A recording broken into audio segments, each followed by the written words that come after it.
Tuan-tuan, kita berada di dalam akhir zaman. Perkiraan yang selalu disebut oleh ulama, tahun depan bulan 3 cukup 100 tahun daripada kejatuhan Empire Osmaniyah. Lalu Nabi menyatakan setiap 100 tahun akan lahirnya seorang mujaddid akhir zaman. Saya tak nak cerita tentang akhir zaman.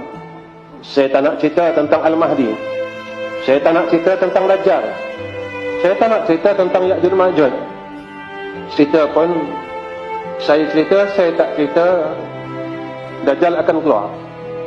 Saya tak cerita Ya'juj Ma'juj akan keluar.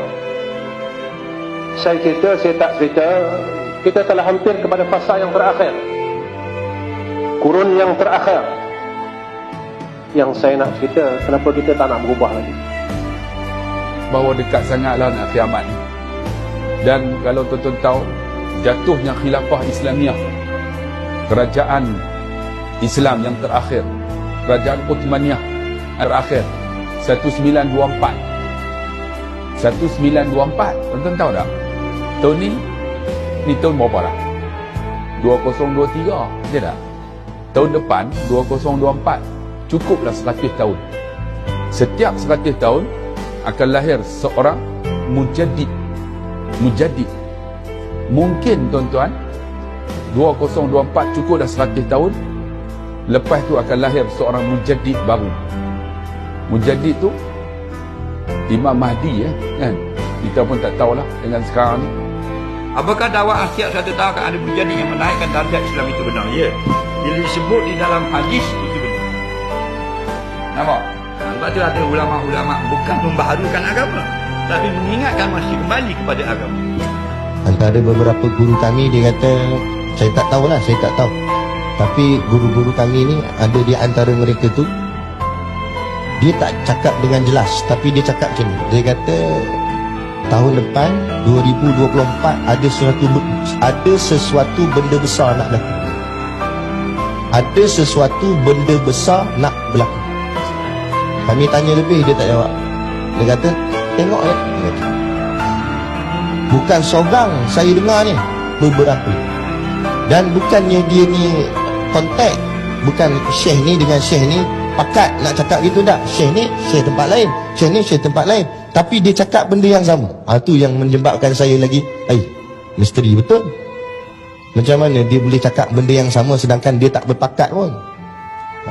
Saya dengar dia kata, siap sedialah dengan akidah yang kuat.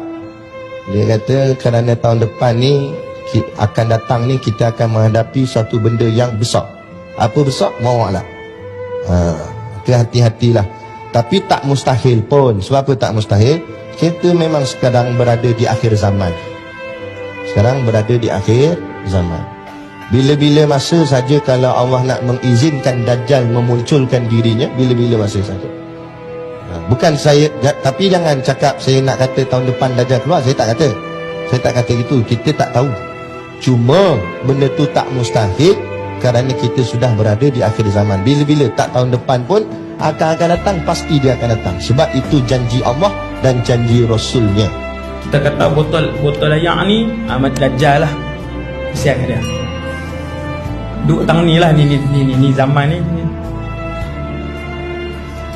Di sebelah tanda besar kiamat yang pertama ini, di sebelah tanda besar kiamat yang pertama ini, bukan jauh tuan-tuan, betul-betul sebelah dia, namanya Imam Mahdi. Tanda kecil kiamat yang paling kanan, namanya Imam Mahdi.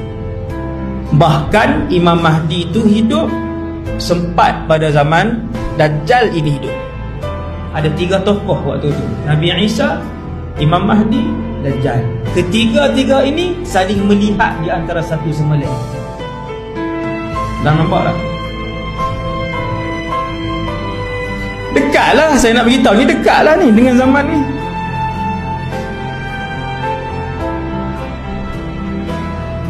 Untuk tahu bahawasanya zaman Dajjal itu dekat,